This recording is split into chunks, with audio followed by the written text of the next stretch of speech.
Abacus started about 26 years ago. There was one vision when I started Abacus, to provide value to customers, to be the first Filipino brokerage that will provide research-based recommendation. Because at that time when I started this business in 1992, most of the brokers were fairly small, family-owned, and very few actually hired full-time research people. Abacus was the first. The thing I'm most proud about is we have a very strong research team. One of the best you can find. People whose dedication to the business and whose passion for the business.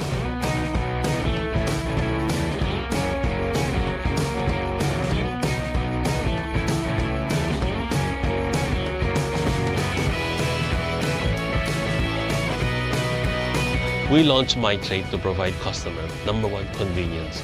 Number two, information. You need to know what's happening in the market, and we want to provide them access to market data, everything that they normally will need to go to the newspaper or to the website to study, all very handy, very portable, and very easy. And with increasing mobile internet speed in the market, this has become almost part of everyone's life. We have a very versatile platform. If you are someone who's basic, you're not a techie person, you have to put the MyTrade mobile app on your phones because you can see there the basic ones, how to trade, the stocks, the gainers, the losers. You can see your portfolio, and you can even log in 5 seconds if you have a good ISP by using your fingerprint. We invest so much with platforms and technology because we know that it's an ongoing development, and we value innovation and also customer service.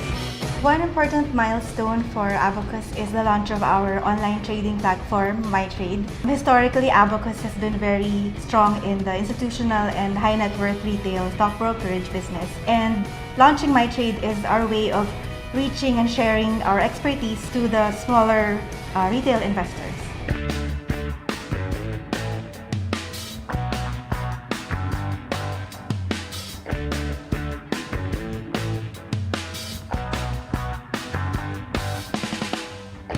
I think we analyze just a little bit better. I think there are angles that we look at that give us insight into companies a little bit better. And then sometimes there's a lot of information in the market, and most of the time people tend to look at those pieces of information just one at a time. But our strength is that we are able to piece together all these bits of information into a cohesive investment idea. And I think that's probably our biggest strength.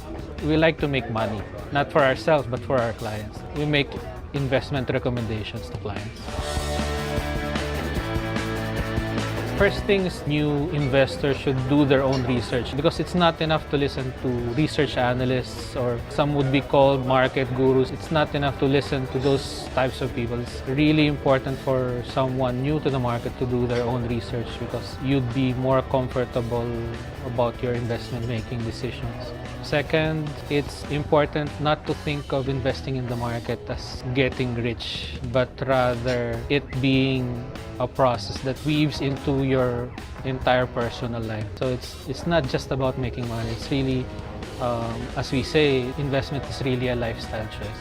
Third tip, just remember, it takes time. There is a very steep learning curve when it comes to investing, and you shouldn't be discouraged if you lose money on some trades, because it's just part of the process.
Ahoy there, mates! All aboard! Financial freedom awaits. MyTrade proudly presents the Navigator, the newest, easiest, and brightest fundamental tool from MyTrade's renowned research team. Be guided in your investing voyage. Get the best stock picks, sound long-term strategies, and valuable information about the companies that you're buying. Follow the light. The Navigator. Better your tomorrow.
Tapos naka-mute pala ako. Good afternoon, everyone.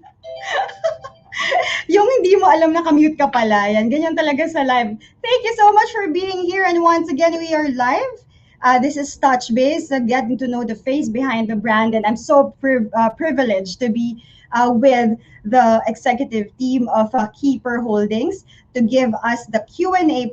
The first part of this session will be a Q&A, and the second part is the one-on-one session with our of their very own president, Mr. JP Santamarina.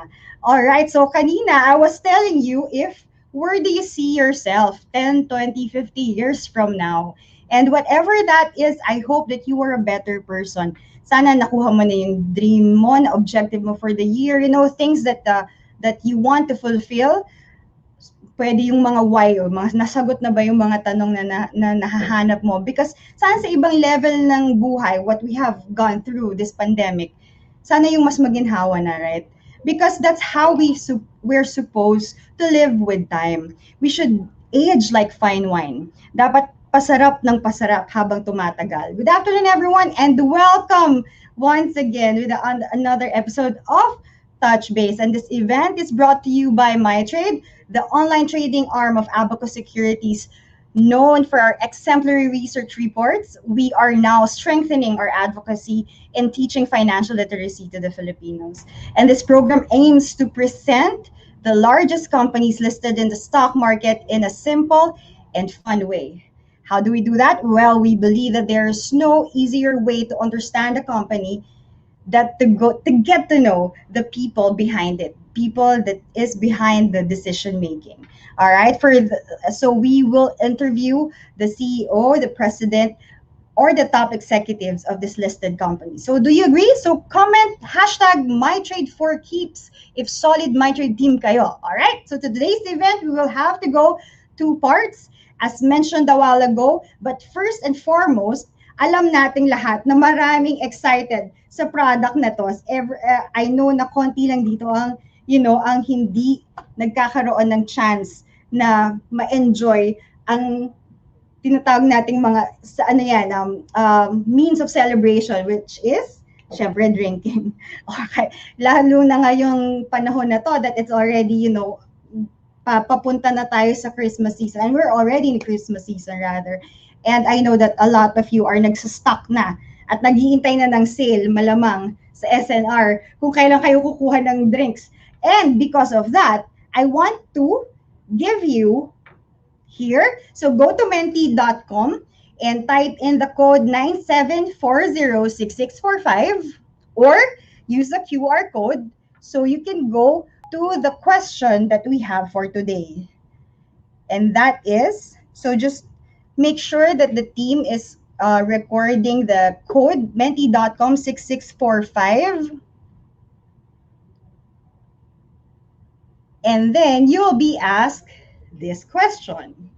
What is your favorite keeper drink? Sino ba dito ang A, nagjo-Johnny Walker, B, nagso-soju? Sino dito yung mga soju fans? Cuervo, Chivas Regal. Yan, makikita natin yung age group nila sa mga sasagutin nila. Buti na lang walang face. Alright. Alright, so again, for those who weren't able to get the QR code a while ago, let me go back to it. Ayan, marami na sumasagot.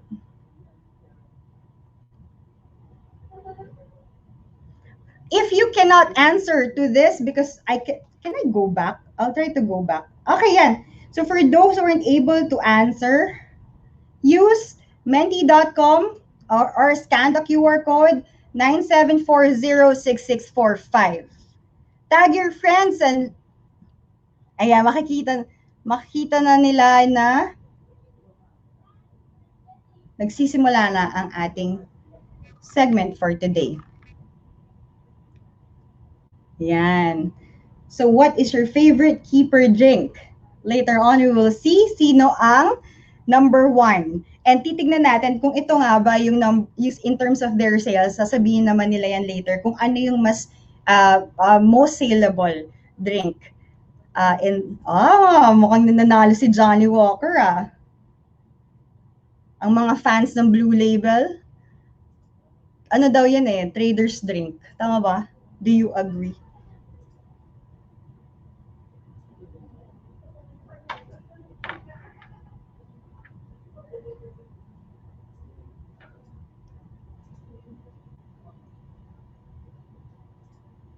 All right. Again, we're doing Touchbase. For those who are not familiar with Touchbase, we do this so you get to familiarize the brand, the product, and the face behind the stock code. Hindi yung puro stock code lang yung alam nyo and you don't know anything about it.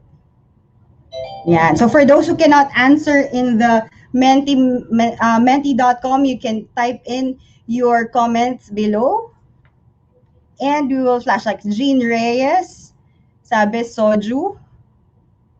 Yung makikita mo sa age group, sino yung may gusto ng soju, sino gusto ng Johnny Walker. Mukhang mas maraming, I don't know, sa Black Label, parang ano yata to eh.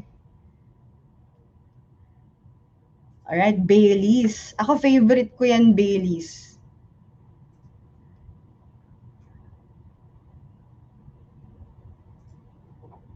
Ayan. Wow, what's soju? Soju Gaimazu? Ano yun?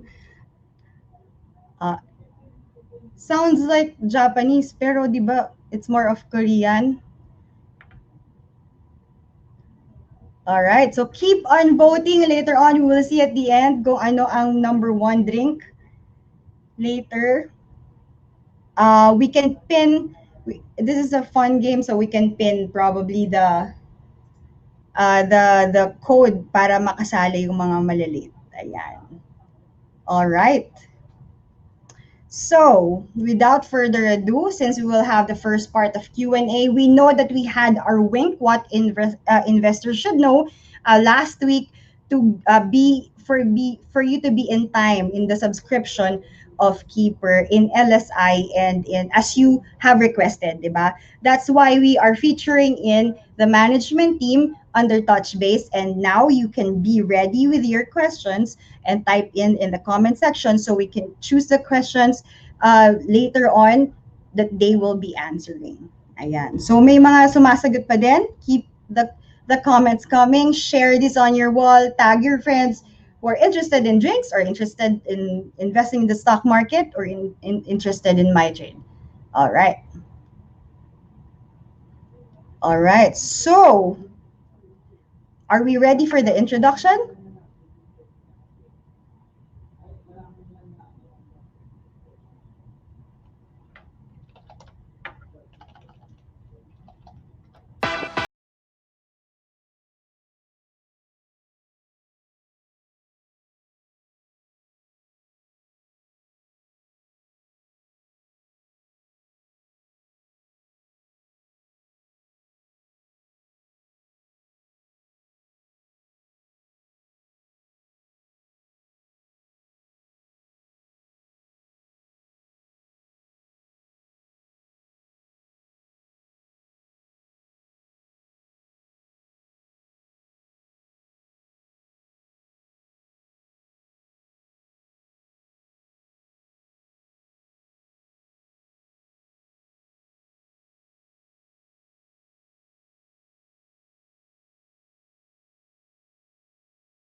All right, so it's my privilege to present to you. First is Miss Imelda or Miss Ime.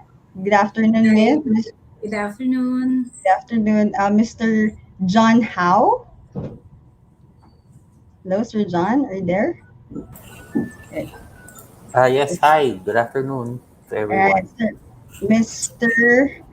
Uh, Dispo. Hello, Sir Jojo Dispo.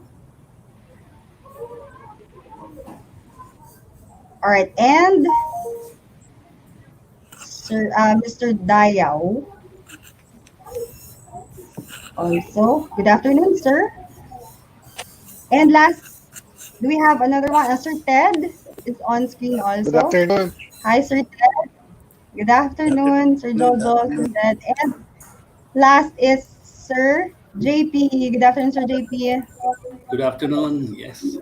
Good All afternoon. right. Sandali, ano lang, parang may lag, no? We Medyo, have parang may lag. Napansin nyo?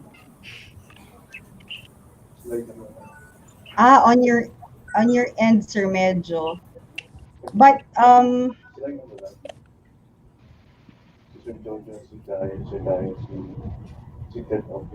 Sir Ted is okay. Sir John is okay. Yeah. Miss Ime is okay. I think there's a bit lag for on the end of Sir Mr. Dayao and Sir Jojo. A bit. So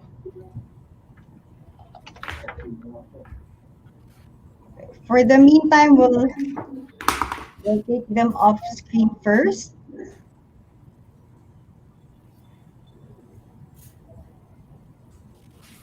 All right. So ayan. So thank you so much for being with us. May lag ba? May lag pa? Okay na, China? Now it's okay na, sir. Okay. Ted, John, Ime, nasaan na si, Jojo and Mr. Dayaw? It's okay. They're Wala on na pong they're in lag, the sir. backstage.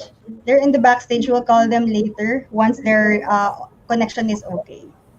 Yeah. So we are live, sir. You're being watched by our followers on Twitter, Facebook, YouTube, and we also have YouTube, Facebook, and Twitter, Facebook groups, and our Facebook page. Ayan. Wow. So yan, sir. Marami nang excited to be with us and to eat there. So yung mga makita niyo yung mga comments nila about their favorite drinks and yan makikita nila sa sale, sa upcoming sale, may upcoming sale. Ayan. So, sir, for the first question, para lang I think these people are really what is the advantage of Keeper among its peers? Probably I can start with that. So habang nag-warm up ang ating crowd for the questions. So if I am to repeat what I heard, no, kasi medyo what's our advantage? Tama ba, Yes, China? sir. Okay, so firstly, Keepers is engaged in the importation, distribution, and marketing of spirit, wines, and specialty beverage. No, that's the business we're in. So, given the diversity and extensive portfolio that we hold a leading position, dominant position in the spirit segment, having 74% of the market to our account.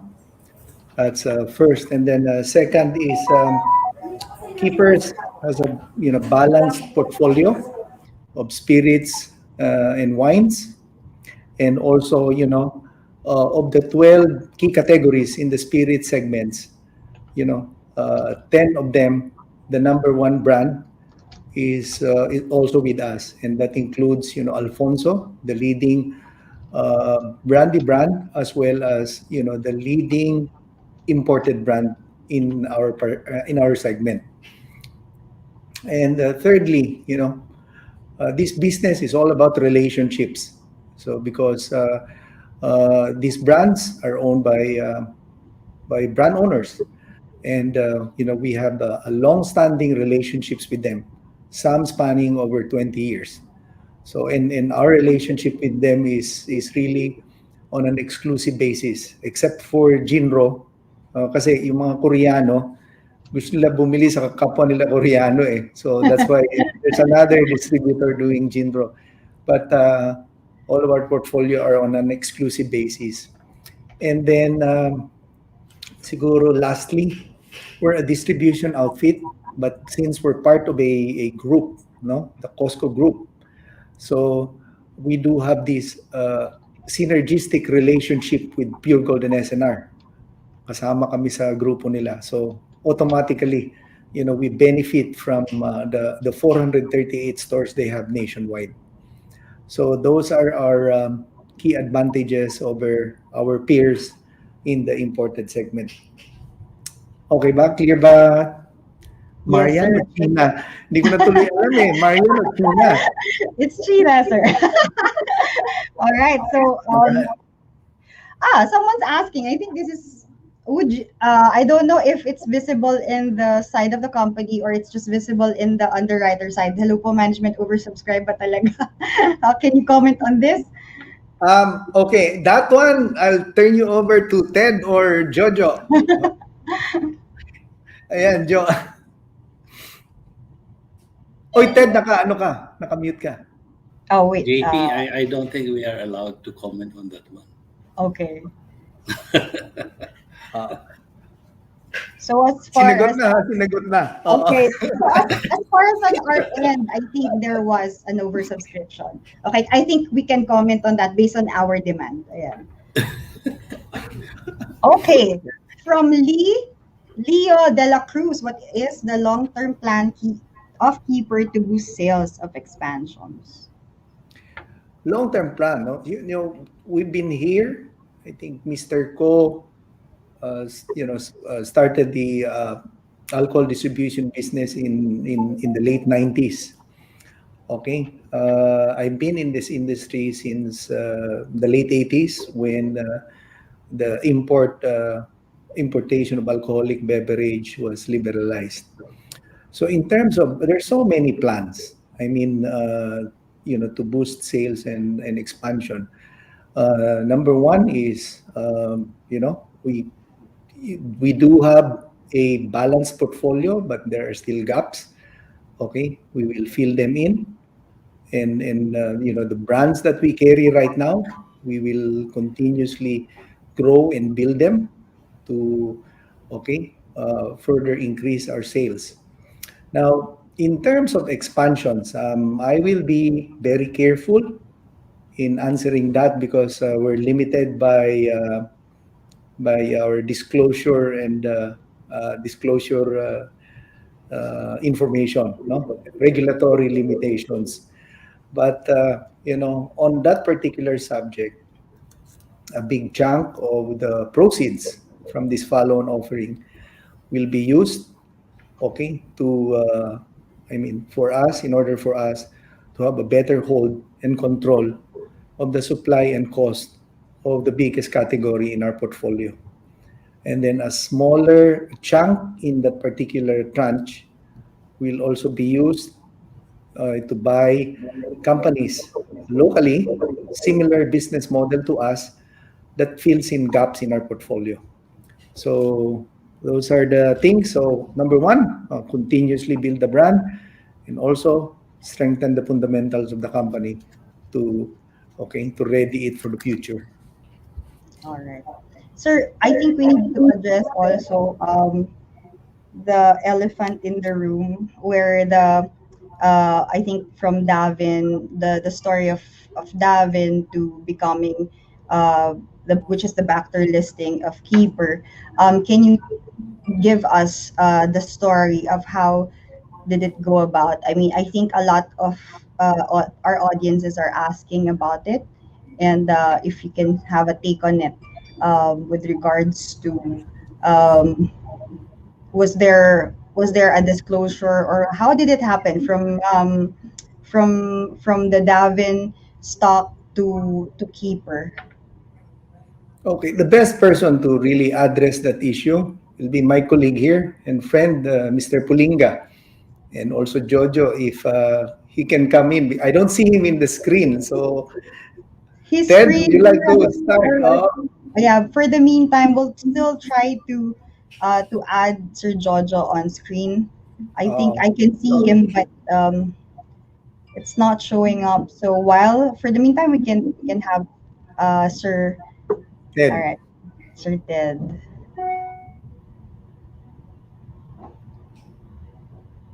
Ted, di ko alam kung lag or mute. Right Sorry. now, Yan. yan. Okay. Okay. All right. Just let me try to really simplify it as much as possible. Um, Da Vinci Capital Holdings, uh, from the very beginning when it was acquired by Mr. Ko, was a shell listed company.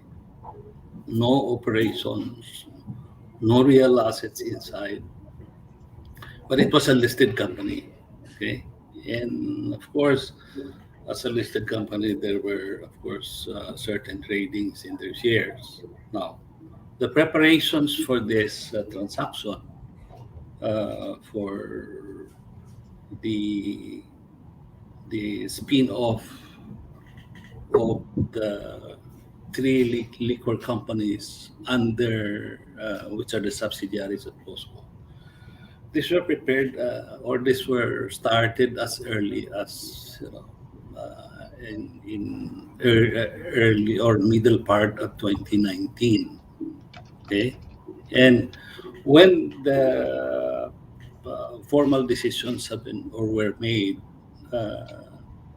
there are very strict disclosure requirements, even at the PSE. So there was a comprehensive corporate disclosure that was filed actually two times at the PSE, really informing the public as to what are the elements in the proposed transaction or share swap transaction, which would involve uh, Costco Capital transferring the three liquor companies, operating companies, into Da Vinci Capital and in exchange for the issuance of shares.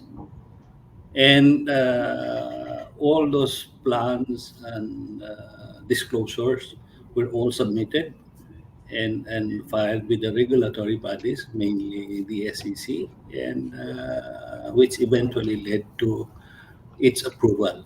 Okay, so all the disclosure requirements were clearly observed, and I think what we would like to really suggest is perhaps just to focus on the positive side of it. While before it was a shell company, now the BNC, which has been renamed as the Keepers Holdings, is now a fully operational live organization with all the strategic plans and programs to grow and expand its business.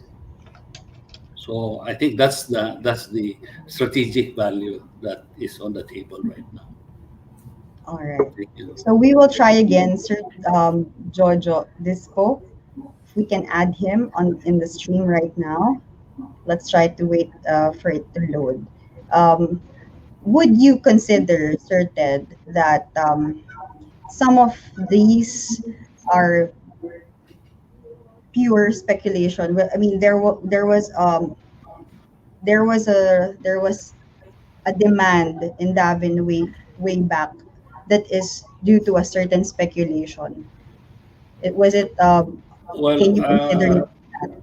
actually, as much as possible, me being part of Costco Capital would really like to avoid uh, discussing those speculations because we were not really involved in the Yes. Vinci Capital in the So past. No? I think that's what So, the viewers needs to know, that in terms of speculation, it can be given by someone who is outside the organization and was given by certain groups without even the company knowing about it. So I think that's what the audience needs to be clarified on. That if it's a speculation, that's why it's a speculation. Same as being, being a rumor or Mhm.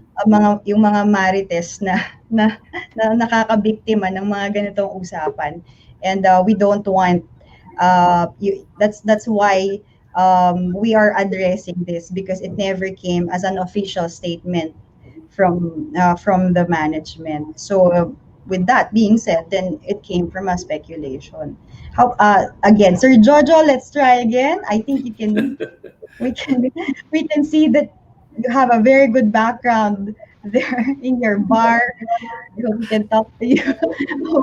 But yeah, that's why, sir, that's actually one of the reasons why we do these things, is because we don't want people to be victimized by speculation, because we know that people like really, really, at the other end of not being profitable. And yes, sir, Jojo, are you there? I think you can. I think this is the picture that was frozen. I think sa internet nila. Yeah, but he's moving a bit. All right, we'll move on to another question while we try to address that. If from James Tamayo, is that the question?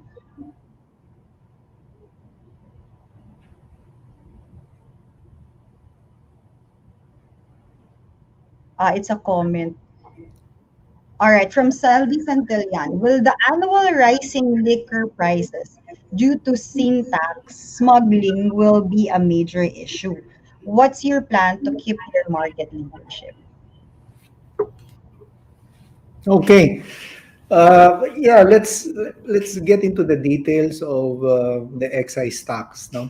First, and I think Mr. Santillan was referring to the excise tax when he said sin tax. Okay. Actually, the excise tax was made fair. The field was leveled by the regulators in 2013, and the increases in sin tax is really not a big factor. No?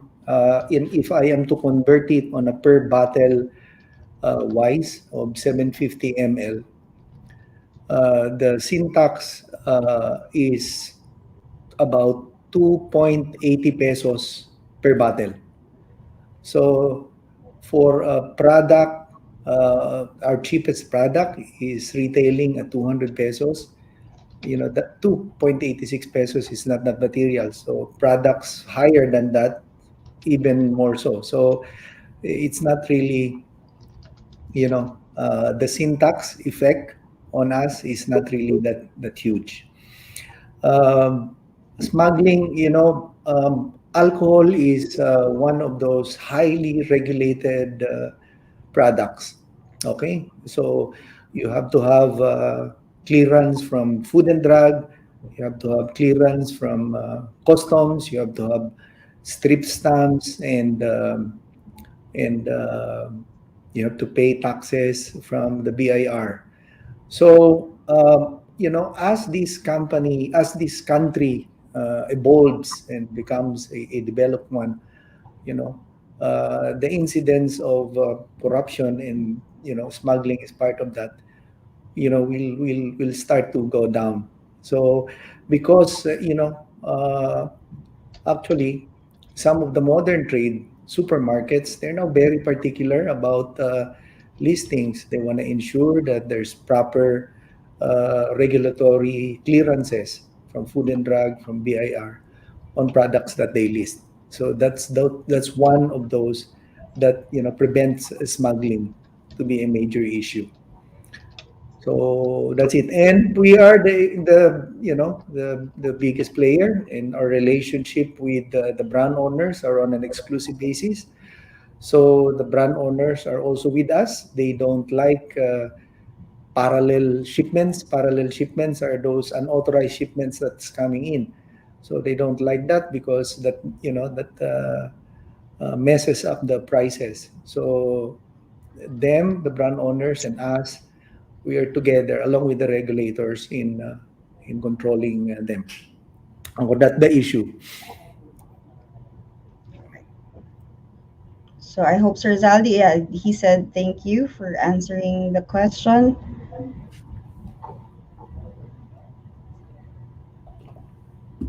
Okay. If there's- Next question. Okay, from James Reid, what are the top three brands that contribute to Keeper's bottom line? That's my Yeah, question. siya ba yung celebrity? Hi, Mr. Ray. Mga nanonood sa atin, Sir James. What are the top three brands that contribute to Keeper's bottom line? So, I'll give you a context to that. In brand wise, very clearly, it's Alfonso. It doesn't only contribute significantly to Keeper's bottom line, but it's also the number one brand in the category of brandy, and it's also the number one imported spirit brand. So Alfonso very clearly is a big contributor, top line and bottom line of Keepers. And the next one would be, I think I would say, not a category, but not a brand, but a category. And this is the whiskey category, and that's an exciting category. And there's a number of brands and players in that particular category. That's also that also contributes significantly to the bottom line, because in whiskey you have the number one subcategory in that particular category. That's Johnny Walker blended Scotch whiskey. That's a big brand. So there, Johnny Walker is part of that. Yung photo you showed. Okay, and Johnny Walker as a brand, it has a very nice verticals. It starts from red label, to blue label, and so forth and so on. And still under the whiskey category, you have the single malts. O ikaw, China, di ba? Sabi mo, umiinom ka ng Glenlivet. Yes, So, sir. yeah, Glenlivet is like, Glenlivet. one of the leading single malt Scotch whiskies in the world. It's also part of our portfolio. And so does Glenfiddich single tone. So that's growing. And then you have Jameson Irish whiskey, which is also another growing category. American whiskies, Beam and Maker's Mark. So, these are the second. After the brandy category, I would say the whiskey. And also soju. I just hope that the photo you show, because my eyes are not that clear anymore, is our brand, ha? Kasi nakasulat lang Yes, soju. sir. Yung brand namin, Jinro and Chingo. Baka yung pinapasurvey mo, hindi namin brand, ha? Jinro, yan? Yes, sir. Okay. Kasi pareho yung mga, Okay, sige. So I hope that answers it. So brandy number one, and then Alfonso in brandy and brandy category, and also the next one would be whiskey. Mr. James Reid. Sino nga yung collab team ni Mr. Reid? Si Nadine. Pero sir, wala na daw sila. Paki-comment niya, Sir James Reid, kung totoo yun. Anyway, just to have, like, to relax you a bit. Sir, this is actually the question that I want you to fill out in. Oh, Dahil pag daw may alak, may blank. So if you're gonna have an answer to that, if you're gonna fill in the blanks, ano yun, pwede ka be creative as you can. Audience, you can also comment this, ano ang isasagot nyo dito? Pag may alak, may blank. I'll save mine later after everybody. I'll save mine later after everybody. Sir John, how? Anong isasagot mo dyan? Pag may alak, may pulutan. May pwede. Sir Miss Ime, pag may alak, may I will stick to the saying talaga na pag may alak, may balak. So, May balak. ang keepers may alak, may balak at maraming plans. Ganun. Miss na parang na biktima ng balak ka. Next, si Sir Ted. Sir Ted, pag may alak, may? Pag may alak, may keepers. May keyword. Nag-stay sa... Sir, tingnan natin, bago natin pasagutin si Sir JP. Ang sabi ng mga viewers natin, pag may alak, may lasing. Pag may alak, may table. Sabi ni Z Profitable Trade Ideas. Pag may alak, may... Sabi ni SpyTube, pag may alak, may bata. Hindi ko alam kung paano na-connect. Si Sir Jojo. Ayan, tignan natin. Yun, finally. Hi, Sir Jojo. Are you there? Is that you na? Okay, so konti na lang. Okay na yung connection ni Sir Jojo. Konti-konti na lang. Alright, so, pag... so, ito. Pag may alak daw, may laklak. Pag, sabi ni Kukuru Kuku, pag may alak, may chicks. Ayan. Ayun. Sabi ni RG, pag may alak, may pambili. Oo nga naman, may pambili. And, Kailangan ng budget. pag may alak, may? Sir JP? Boring eh. Pag may alak, may ligaya. May ligaya. Wala namang ano sa may ligaya, sir. Ayan, ito, hindi boring. Pag may alak, may man. Ayan, so parang ma-lighten up yung ating napakabigat na discussion. Okay, we're not downplaying. I know for a fact that there are a lot na ayan, that yung mga para lang ma-shaken out this yung mabigat na discussion a while ago, but they are not turning away from it. That's why they're saying it was a speculation. Okay, ayan, pag may pera sa alak. Parang iba ng caption 'yon. Ayan. So for any words, sir, for the officers before we turn over to the second part of our discussion, the touch base one-on-one. Sir Jojo, I really hope to talk to you. Ayan, so but Sir Jojo's face, and he's to be with us this afternoon. Ayan, siguro before you say goodbye, can you tell us ano ba yung favorite keeper drink ng ating Execom? Si Sir Ted muna. Sir Ted, what's your favorite drink? Actually, wine drinker ako. Oh, wine. So red wine. Red wine. Or red wine. Any particular brand or type? Yung brand namin, Bigeo. Bigeo. Alright. Sayang wala kaming picture. Okay. May pahabol tayong question, but I just want to ask the drinks first. Sir John. I'm sorry, I do not drink. Oh!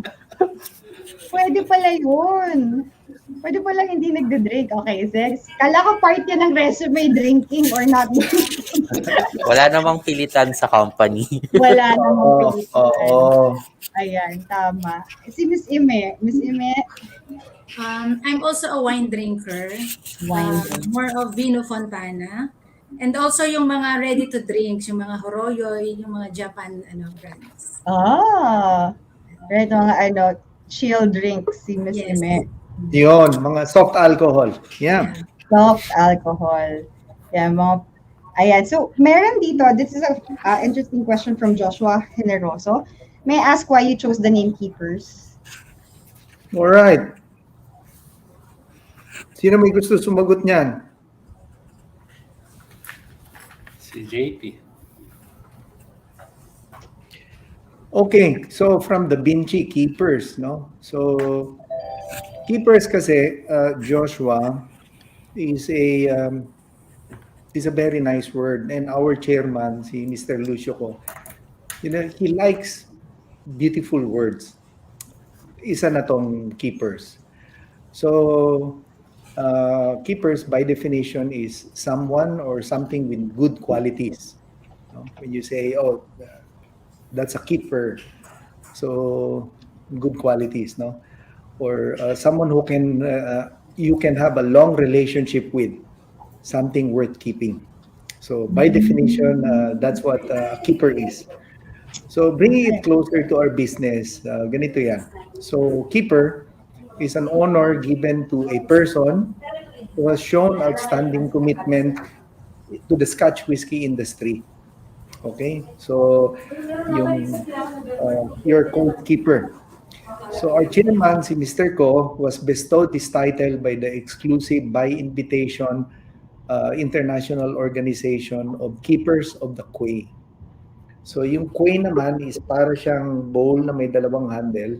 Yun yung ginagamit nilang pang-inom nung unang panahon, nung panahon pa ni Braveheart. Kung nanonood kayo ng movie. So, okay. doon galing ang Scotch whiskey sa bayan ni Braveheart. Yes. So, okay, because Mr. Ko is an importer, a distributor, and a retailer, so yung contribution niya sa Scotch whiskey was very notable, and because of that, he was bestowed the title Keeper of the Quay. So something worth keeping, he's a keeper of the quay. So those are the inspirations for the name of the company, Keeper Holdings. Oh, that's very nice. And the more you keep the wine, the more it becomes it's better tasting, sabi nga. And the more it ages, 'di ba? The more it becomes expensive. At pwede rin. All right. So thank you. Pero mas maganda pag ininom mo yung wine tapos bili ka ulit. Actually, sir, tama. I like red wine. But I also like Moscato, but red wine is my go-to if it's a social pag mga women yan. Pero pag mix na din. That's what we miss. Yung mga pre-pandemic days, yung mga mobile bar. Ayan. So let's thank you Sir, thank you so much with the theme that you have you've shared with us your thoughts and views, and we'll wish you luck on November 19 for the listing day. So the second part, all right. So we will have. All right, thank you so much, and I think that's the first part of our show. Let's see who wins in terms of our ayan, hindi pala natanggal. So, ayan, so right now it's Johnny Walker. I think mas maraming may gusto ng Johnny Walker. And we know that this is something that pati yung mga dad natin, mga way back is ayan, go-to na nila yan ever since. All right. So the second part is very well that we talk about more of how are the questions as a CEO, as a president moving forward in his organization. Some of the questions have already been asked, but I'll be asking questions still that probably you might want to know or get to know the more of the brands that they do, that they have. And sino ba dito yung mga umiinom, sino yung mga interested in knowing the fact that behind those drinks. Okay, so let's see the second part of this program. We'll talk about first part is with Sir, concentrating in what the liquor distribution itself is about. Ayan, let's call on. Hi, Sir, again. So this is our second part. Ito na yung one-on-one question natin. And na-miss ko na kagad yung mga kasama ko. naman sila. Are they there? Yeah, they're there. They're in the background. They can see you. Ayan, so let's see. For the first question here, sir, is how was the concept of consolidating liquor distribution as listed company come about? Because I think I've seen this also happen in San Miguel when they're consolidated all their food naman. So in your case naman, how was the concept consolidating liquor distribution come about? All right. Now, yeah, thank you for asking that question. Firstly, Keepers or its business, the liquor segment, is a segment in Mr. Lucio Co's holding company, Costco. Among the other businesses in this holding company are Pure Gold and SNR national retail chains. Kasama rin dito si Office Warehouse at saka a number of real estate properties. So we're part of the Costco Capital holding company. Now, as I have said earlier, the liquor segment or the liquor business, uh, is engaged in the imported sector. So we bring in, market and distribute spirits, wines, and specialty beverage. No, so when that particular segment started to deliver consistent growth, when its contribution to the revenue and bottom line of the group, kept on growing, when our sales or the sales of the liquor segment breached 10 billion and our net income also reached a billion pesos in 1 year, and it showed signs that we can still scale it up further. We felt it was time to spin it off into a separate listed company to grow it further, and also to be used that company as a platform for expansion. So that is when the concept of aggregating this came about. We felt it was time when it reached a certain point. All right. So, sir, this is a question actually I'm curious about. It's a because there are BPO industries that I know that there's a particular day of the week that they call the Beer Friday. And in because you are a liquor company, do you also have uh, things or activities like this? Alright, katulad ng sinabi ni John kanina, no? It's not a prerequisite, Yeah. for an employee to drink. So, though we are a drinks company, we don't allow drinking at work or drinking in the workplace. Okay? Sayang. Ay, joke lang. But as a drinks company, our work, ang trabaho extends throughout the night. Okay?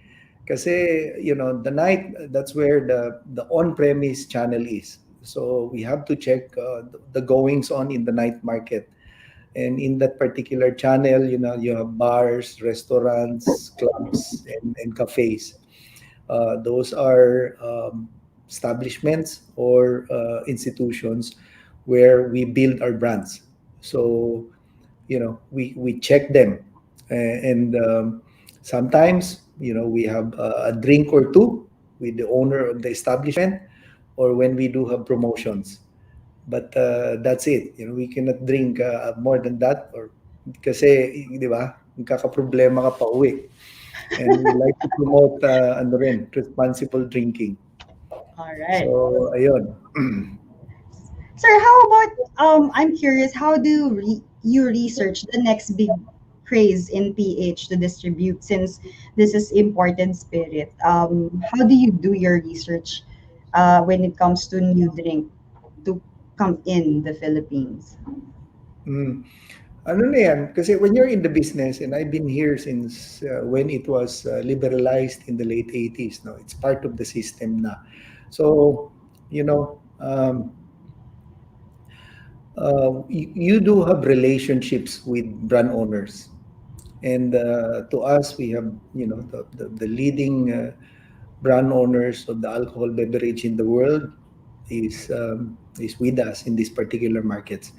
And through them, we get updates already, what the goings on or kung ano ang hot in the drinking capitals of the world. Okay? Ayan.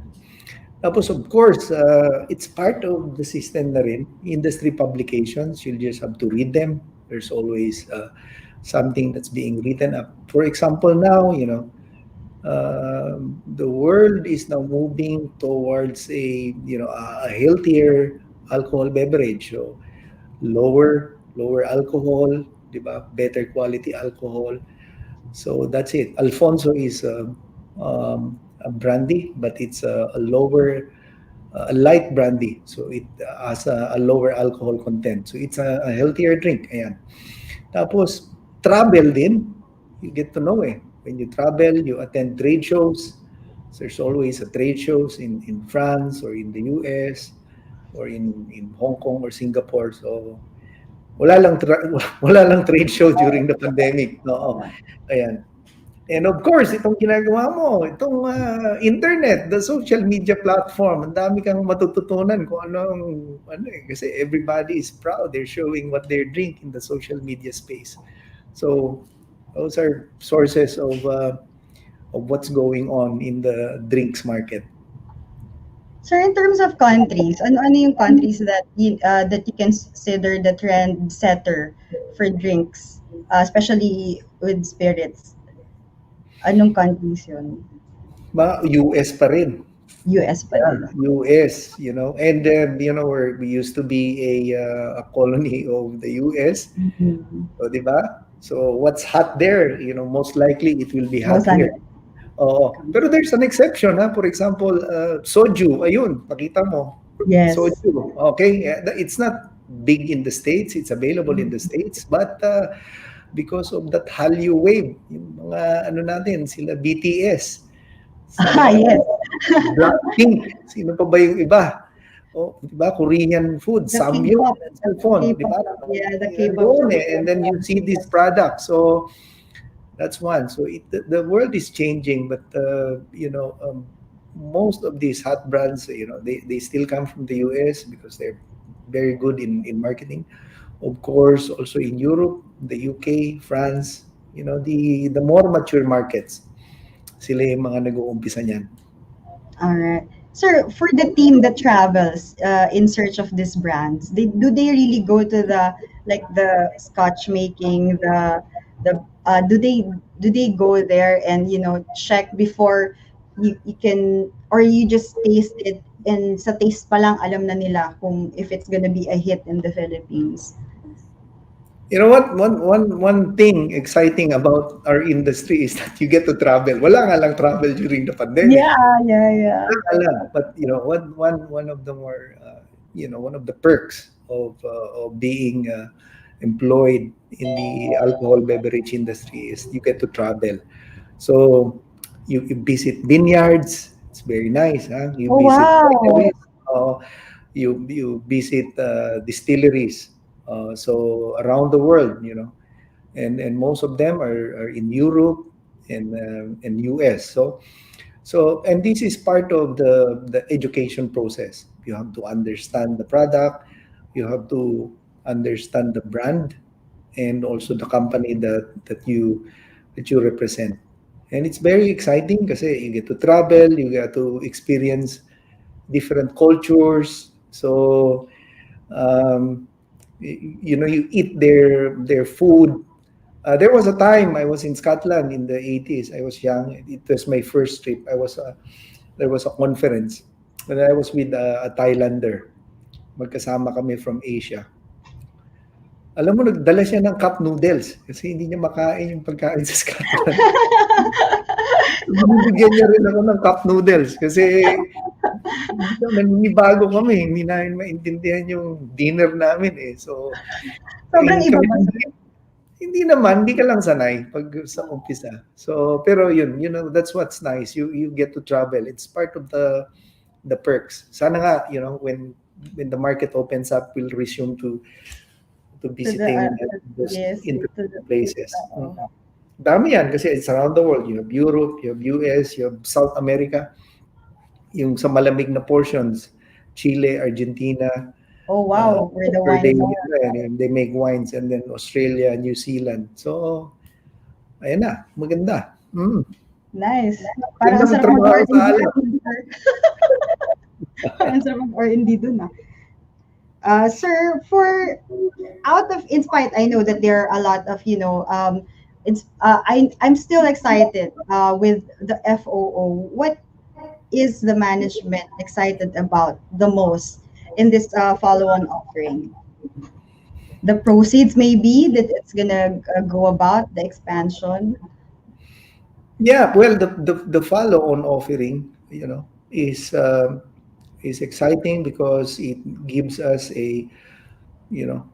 or Keepers now as a listed company, um, span of listed company, gives us a platform for growth, no?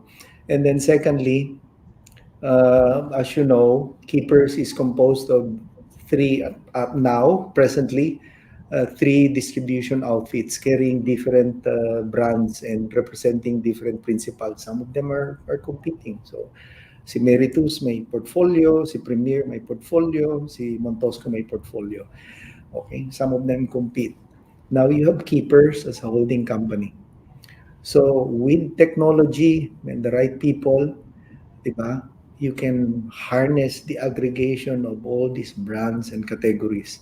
Bring in the brand owner and the supplier. So you'll now have, really, really very good content. Isama mo na si outlet tsaka si consumer, you can actually create, a platform, that is more exciting than just digitalizing retail or e-commerce. Kasi magkakaroon ka ng content from the aggregation of these brands and these categories and the sources, no? Suppliers and the customers. You can bring them in together, and engage the consumer. So that's what's exciting about Keepers and a platform to harness the benefits of aggregating these brands. All right. Sir, I'll just read some of the comments so you can have your water break then. So you can, if you need to drink water. Sabi dito sa Johnny Walker at Jim Beam by Eric Ganaban. Ito yata yung favorite niya. And says here, I'd like to comment on that. Thank you, Mr. Ganaban. One of the categories that is a big favorite of mine are Scotch whiskey and bourbon, and those two you have there. They're very different, taste. His palate is wide. Jim Beam with honey. That's what. Okay, yeah, that's also good. And they have this parang rock sugar that they put inside the bourbon drink. I forgot what's called, but I've seen. All right, so from Joe Bonnie Tonocante, Johnny Lumalakad Masarap. And I think talaga maraming Oh. Keep walking, sir. Keep walking. Johnny Walker, keep walking. Lumalakad masarap. Ayan. Sir, if Christian may ask, do you have plans to include imported beer daw in company's portfolio? I will, yeah, ganito yan, no? So we're in the imported alcoholic beverage sector. So currently, the portfolio that we have is very much focused on spirits. Spirits, yun yung hard drinks. Ito yung the Walkers of the world, Glenlivet, your favorite drink, the Jim Beams, the Cuervo tequilas, sojus, yeah. And we also have wines. Ito naman yung the soft alcohol beverage. We also have. So beer is a gap. So yeah, we will. That's part of the plans to be in there. But if we are going to get into that, we'd like to be smarter than the previous players in the business, because we wanna, do something different from what they're doing. And also, what's exciting about the beer industry is that there's so many countries now where we have free trade arrangements. So you can Mm. actually import beer from the ASEAN, particularly Vietnam, and bring it here, and you don't have to pay duty. And the excise tax of beer coming from Vietnam will be similar to what the local breweries are paying. So that's another growth area, Wow. beer. Mm. It's nice to know. Sir, this is another interesting question about Keeper having its online shop naman. Do they supply online shops? Or do will you are you supplying Boozy.ph or Boozeshop.ph? Or are you trying or thinking of having an online store of your own? Yeah, very good question. Thank you. No, that's a growing segment, and actually, it was a an exciting segment last year, especially last year, kasi daming mga di ba, liquor ban, daming saradong tindahan, there's no on-premise outlets. So that's a growing category. Right now, the e-commerce space for imported spirits is still very small. It's still in the low single digits. Compared to the whole imported revenue, uh, ano tawag nito, contribution. But it's continuously growing. So yes, our goods, um, most of the leading brands in the spirits segment comes from our company. This is from blended scotch, single malts, American whiskey, rum, gin, tequila, soju. So, Boozy and Boozeshop, will not be complete without our brands. We Yeah. sell to them. We sell to them, and not only them. There's what maybe 10 other more players in that space that are selling spirits. We sell to all of them. Now, to us naman, part of our plan is really to expand to new mga consumer touch point. So we'd like to be there, but we'd like it something more. Kasi these outlets, they're e-commerce retail outlets. We'd like to do something more. We'd like to give something cohesive and meaningful to the experience by aggregating these brands and engaging them more. Education, mga ganyan. Katulad nitong ginagawa mo. That's nice. Yeah, kailangan ng ganito eh. Hindi lang selling, di ba? May Yes. mga interviews ka. You have to interview winemakers or master distillers, master That's really blenders. interesting. Diba? Yes. Okay. Sampling, and so forth and so on. But technology will help us, bring that experience to the consumers.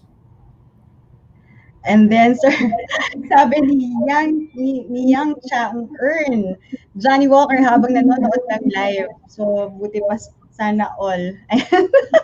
Thank you, sir. Thank you, sir. Thank Okay, you sir, for, that's once again for this the answer. My favorite drink, JW White Walker Edition. Sorry, GOT fan daw si Sir Zaldi.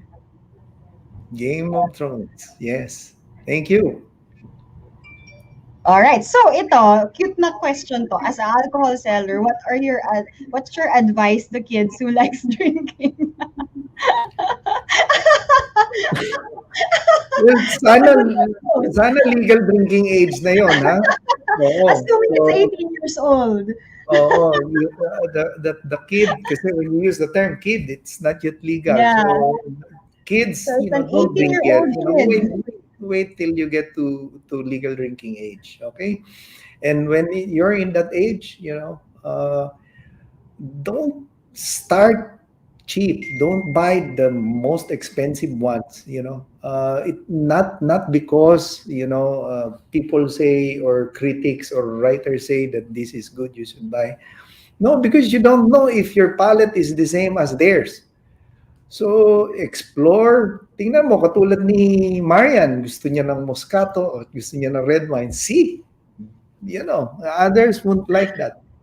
So, it should be a journey, okay?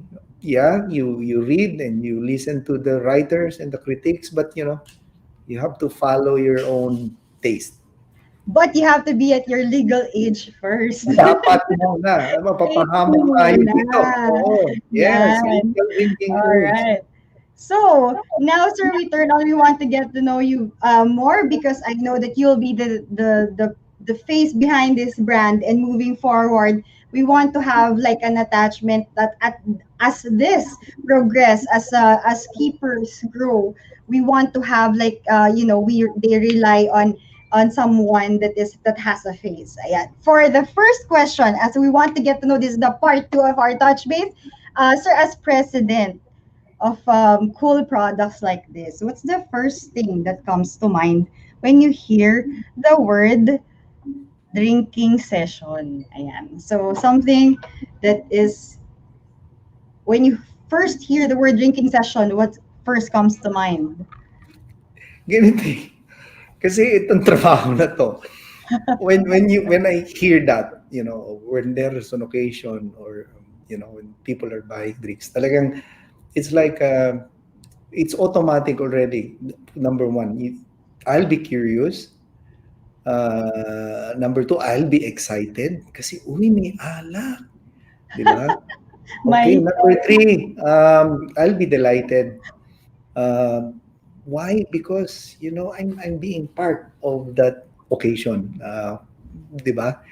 And being part of and when there's alcohol being poured, most of the time it's a joyous occasion, and I'm very proud of that. It's, to me, that's enough meaning.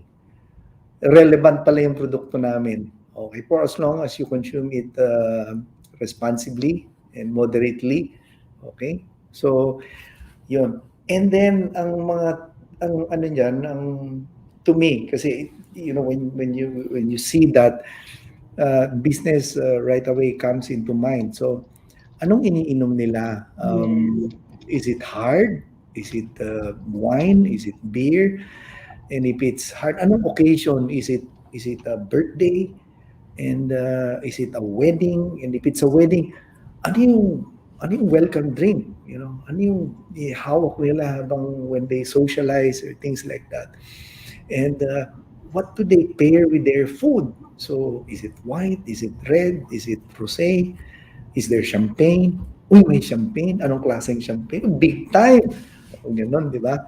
May value na agad.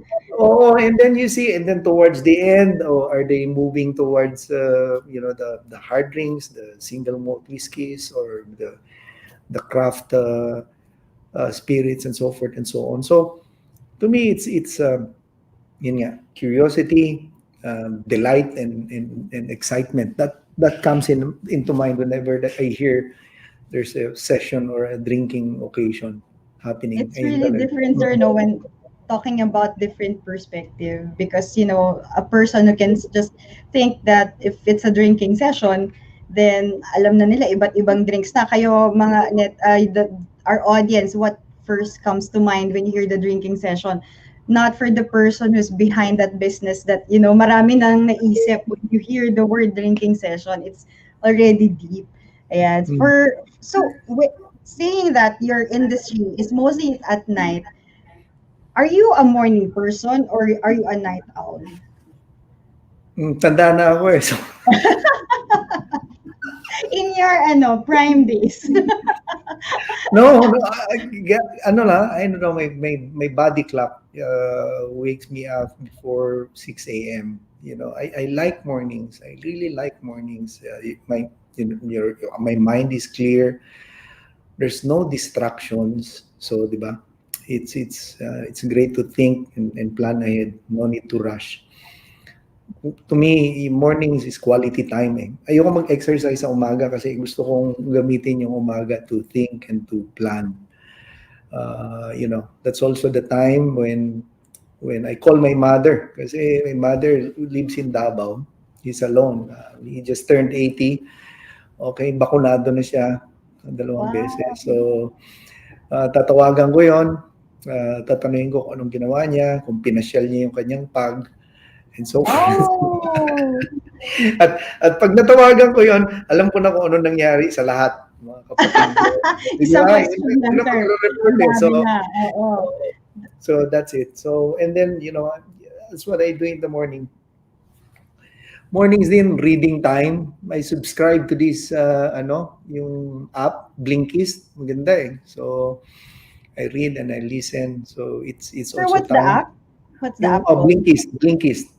Blinklist. Yeah, I've seen that. Okay. Blinkist. That's good. Tapos ganito, maganda siya eh. And it's a summarized version of books. And if you want them, you buy them.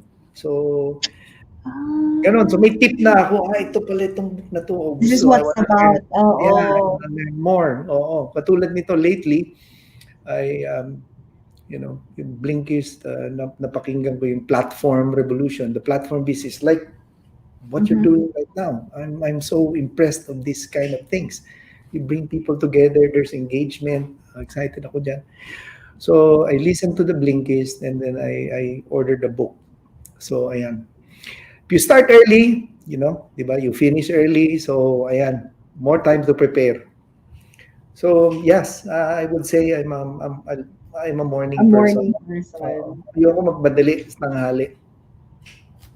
Eto, sir, the next one is, what are you like growing up? Kasi if you've been in this business, people will probably think you're a party goer. Are you, or are you the introvert type or a geek type back then when you were still studying? I'm the shy guy. I was born and raised in the province of Davao. So I'm a provinciano. So I am a bookkeeper by training. Okay, so I think that's a dead giveaway of what kind of a person I am. I'm not a party goer. I'm a bookkeeper. Tapos ganito, half of my life, was spent in this industry. Okay, so kasi I joined the industry in 88. Ayan. So, and at the time I was 23 years old. I joined the company for fun, di ba? Ano, you're in your early 20s, papasok ka sa isang drinks company, you get to check the coolest bars and you get invited to the hottest parties. Enough reason for a 20-year-old to be, to be in the business. Yeah. And then I made it a career because I saw the growth potential of the industry, and it was fun. And the industry, it was fun and relevant. Tapos in the when was it? In the late 90s or late 90s, I met Mr. Lucio Ko. Okay, we called on him. He was in the early stages of Pure Gold. So he was there in action talaga. So we saw him and then we offered our products. He bought our products and then he asked us to renovate the liquor section of Pure Gold. In the early days, kukunti pa lang yung mga branches. So that's when I met him. And then years later, I sold the company to him. And that's the beginning of the aggregation, and that's why we're here now. We have keepers. And sir, you mentioned Sir Lucio Ko. Who do you consider naman your mentor? Okay, mentor is right there on top. Pero ganito, since I've spent half of my life in this industry, there are 3 people that I would say shaped my career in this industry. Number 1 would be Bob Colombo. Okay, he's an American married to a Filipina. He used to own a liquor distribution here in the early 80s when Cory Aquino liberalized the trade. So I was an auditor at the time for his company, and he invited me to join him. He made me a CFO at the age of 23. Siguro nagsisi siya noon kasi wala naman akong alam. 23. I was just happy that I was there. He carried the most exciting brands at that time. So that's Bob for bringing me into this industry, and then the second guy would be Edward McDonnell. He used to be the CEO, president of Seagrams, and Seagrams is a multinational company based in the States. It's uh, it's the one of the leading, if not the leading, alcohol beverage company in the world at that time in the 90s. So when he retired, you know, he got the franchise for the Philippines. So he set up a company, and he let me run it, and he made me a partner. So that's Ed McDonnell. That I learned from him the corporate how the corporates think, because he's the CEO of a really big multinational company. And of course, my boss now at the present, Lucio Ko. He is the, what's this, quintessential entrepreneur. Okay? Visionary. Halagang pag nag-isip yun, malalim at mahaba. Okay? Deft, solid track record in building big businesses from scratch, pure gold, no? And you have SNR and other things, no? So I learned a lot from him, no? And if not for him, I will not be here with you right now. So he's the guy who's got this vision of aggregating all these brands and building and putting in and making this company a listed company. So if there's So one advice that Sir Lucio Ko has given you, like in terms of strategy or in terms of decision making, is there any particular conversation that na shareable naman that you can a wisdom that you can share also with the viewers that really inspired you? marami eh. Basta ano lang, I think I'll tell you, he's very quick, to the draw. So hindi siya matagal mag-decision. No? I'll share with you how he works. No? Mabilis yan. So, and he has this eye, no? He can spot a diamond in the rough. Alam niya na, ito may potential, ito wala. Yan, bibigyan ka ng problema niyan. Ito, okay. So, and those things. So, marami yan, hindi lang isa eh. Kasi yun na yung ano niya, ganun na siya. So,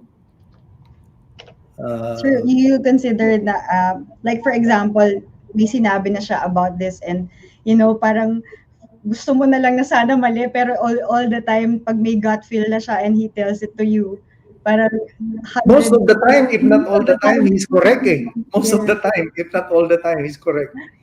Oh, I don't know, the ganun talaga siya. He's a very good eye about the business and a very good feel about a business. Ganon. Sir, for this, because I've seen that you've been consistent in this industry, ano yung mga challenges that type of skill that you really need to develop, or have you experienced that you need to develop along the way to build up a company like this? And I mean, over the years, as you mature, I mean, at 23, you're a CFO. You've probably seen a lot, and what are those challenges, or the skill that you realize that is really important in this business? Well, mahirap ang negosyo. Wala namang madaling pera. Alam ng lahat yan. Alam nitong mga ano mo dito, mga investors mo nakikinig. I think, I don't know, we're a consumer product.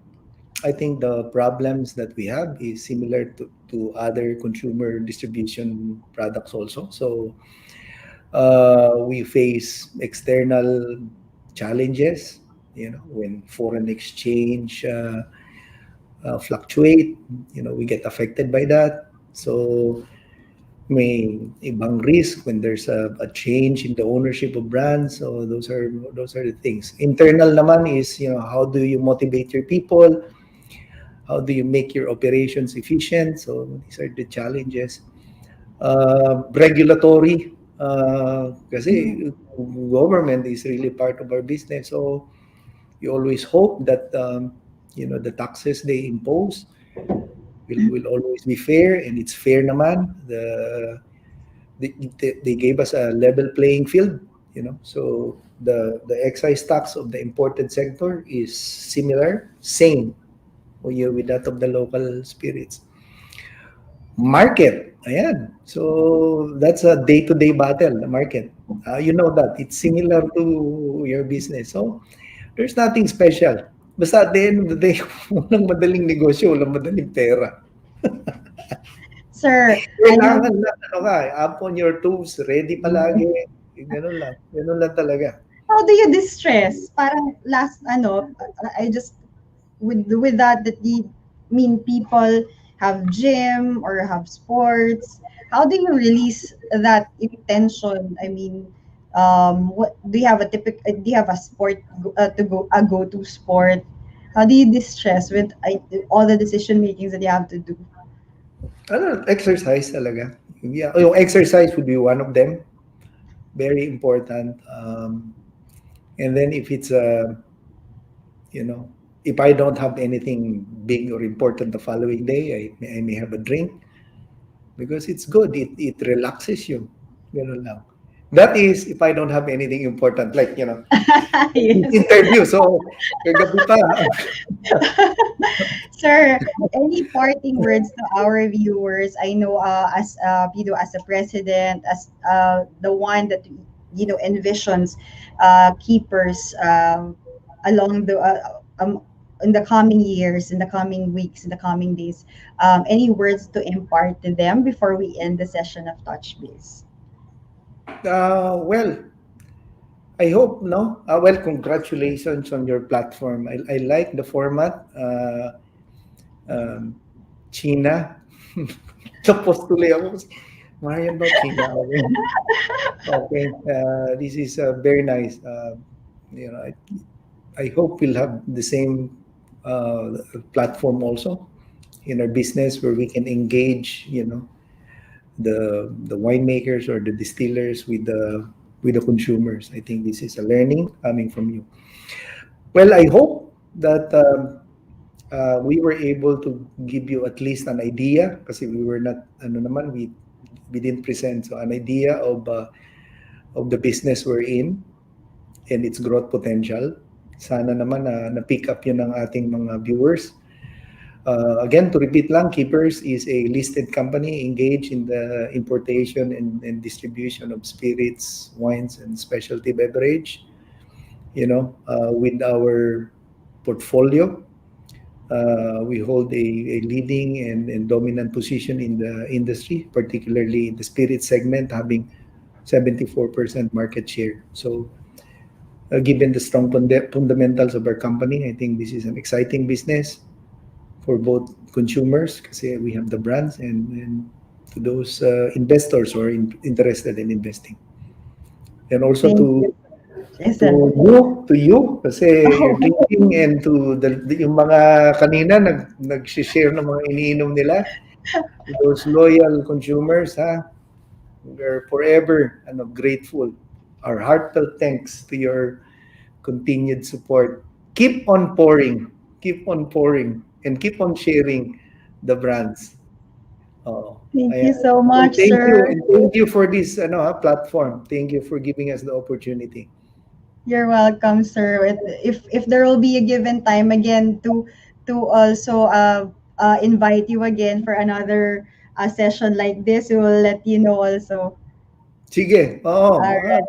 Magandang gauge din malalaman natin kung mga anong iniinom nila. See, parang parang sakit. Parang, sabi mo, engagements, may matututunan ako dyan. Ano kayong iniinom ng mga MyTrade viewers?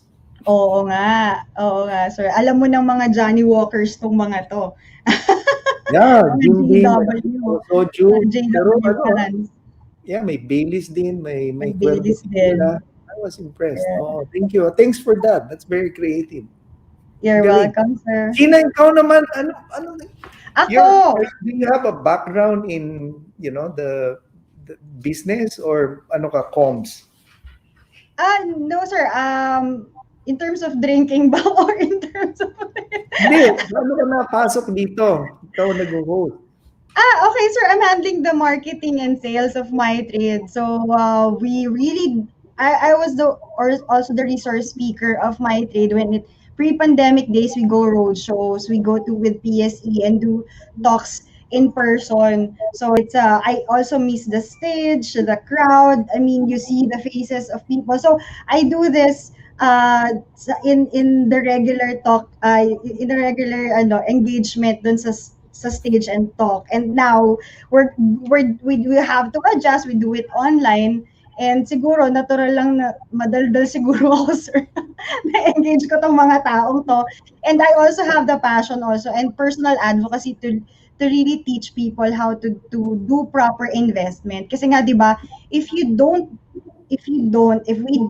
no one's gonna do it now with the sole purpose of them being literate in this industry, because people can have different motives eh.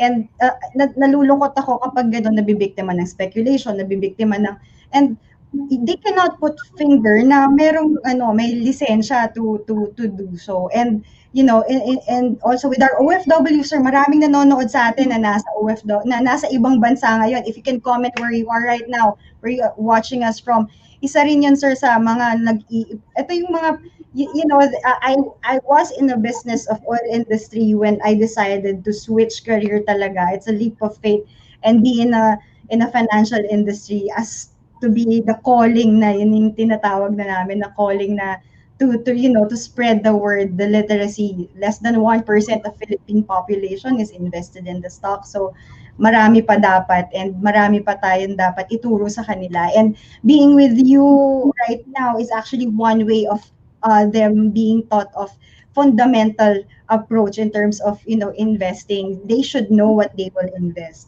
And that's one drive. That's why our tagline for MyTrade is better your tomorrow. So, di ba, the way that you do things, the way that you choose stocks today will be better tomorrow. And in the long term naman, bettering your tomorrow is bettering the next generation. Yung having the next generation better, yung paganda ng paganda yung generation ng mga family that learns how to really invest properly. Ayan. So, Yeah. sir, interview mo ako hindi ko nakita yun. Yeah, gusto ko yan. To me, learning is a continuing thing, and what you're doing is education. And to me, that's on top of my list. Learning is one of those pleasurable experiences. Yeah, that I. And I'm so honored, sir. I mean, napaka down to earth person. Do you agree, guys? Sir JP is really down to earth, and you can see that he really wants to connect with us. And sir, I hope I can still see you next time. I can still interview you after all these things are may second phase na ng ating pag-invest sa keepers. Thank you so much, sir. All right. Thank you also. I see you soon. Oo. Napag okay yung pandemic. Okay, sige, sir. Sige. Bye. Okay. Bye-bye. Thank you. All right, and there you have it. I know it's gonna be exciting on November 19. For those who subscribe the FOO, please make sure you tune into your portfolios. It's gonna be reflected, assumingly a day before the November 19 listing day.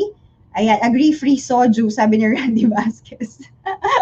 Baka tignan natin kung sir will papaunlakan nit tayo ng baka may mga yung mga chaser size, parang keychain. All right, so thank you so much for staying with us. I know it's been a long afternoon, and I hope you really still catch up with us. In our previous episode, we featured the Robinson's Land with Sir Frederick Go. We also have Sir DNL, which is Sir Alvin Lau. The initial episode of Touchbase, which is the COO of PSE. That's Attorney Roel Refran. If you want to tune in, please subscribe to our channel in YouTube, and you will see all the segments that we have for MyTrade, and you will be able to see also our past events, including all of the segments that we have here. If you like what you've seen, you can always subscribe to MyTrade. Go to our website www.mytrade.com.ph and open an account. All you have to do is to upload everything there online. You don't have to send anything in physical form. With that, thank you so much, and I hope you've learned something today, and I hope you stay safe. Bye.